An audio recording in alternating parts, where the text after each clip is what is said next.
Hey guys, just kind of screwing around here in the shop today. Trying to give you guys good content, things that help you learn. So this is the inside of the Bosch M20 3-ton air handler. And there's some things I like about it, some things I don't like. So when you pull your low voltage wires out through this grommet. It comes out of the factory with a grommet with your low voltage wires here. I knocked that out because I never used that. I used the side grommet like you would on any normal human being would. It's got the sticker wrapped around these that tells you the colors of everything.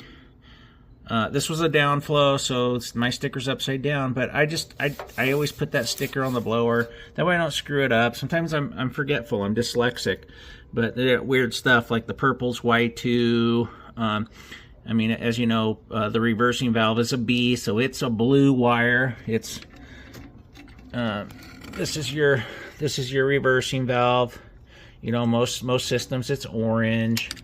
It's got some weird stuff. You know, I think there's other brands like Payne Carrier has your common as brown, but you can see how somebody would like blow a fuse or something real easy by thinking that brown's something else and then hook your blue up to common.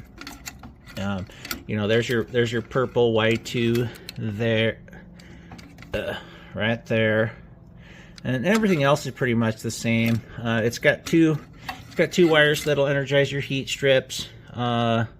It's got a white wire and then it's like a black wire. It's got like a white little stripe on it.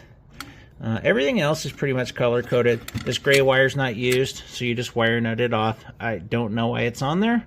Maybe for future stuff on the board. I don't know. But the gray wire's never been used. One thing I don't like is you got to remove this screw, and this screw. You got to pull the board out of here, out of the way, or you can remove the heat strips, but it's easier just to pull that board.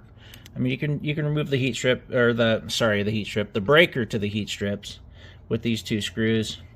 Pull it out of the way in order to get to the transformer, which is back in there. So they should have been smart. I mean, why not just mount it right here? What's wrong with mounting the transformer right here so it's easy to get to? You know, I don't know why manufacturers do that shit.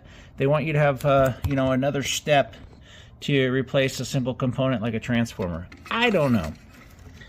So getting down here to the nitty gritty on the blower, you know, you got your ECM, or actually it's a constant torque motor here, so there's no module or anything. It needs to be replaced. Replace the whole thing. It comes out pretty easy. You got one screw there. You got one screw there. And the whole thing will slide out fairly easily.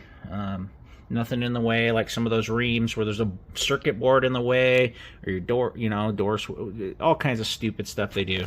Sorry, door switches on the gas furnaces, but yeah. And then they're all, let me move that out of the way.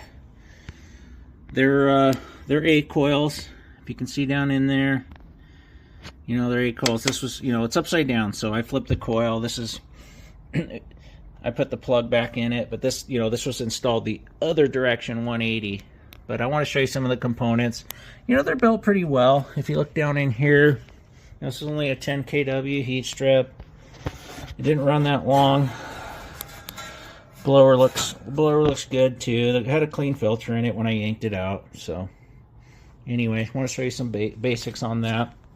What I really wanted to get into, though, was this stupid Vision Pro and try to hook 24 volts up to it and still be able to see why, when there's a call for heat, I'm not getting any 24 volts to the Y terminal. You know, R to Y. I don't know, but it's another one. You know, I might take the sledgehammer to this one too, but I want to give this one back and I get my customers some money back because now I have their old thermostat mounted on there. So anyway, just me kind of screwing around today. I did some weird stuff today. My daughter's got this weird little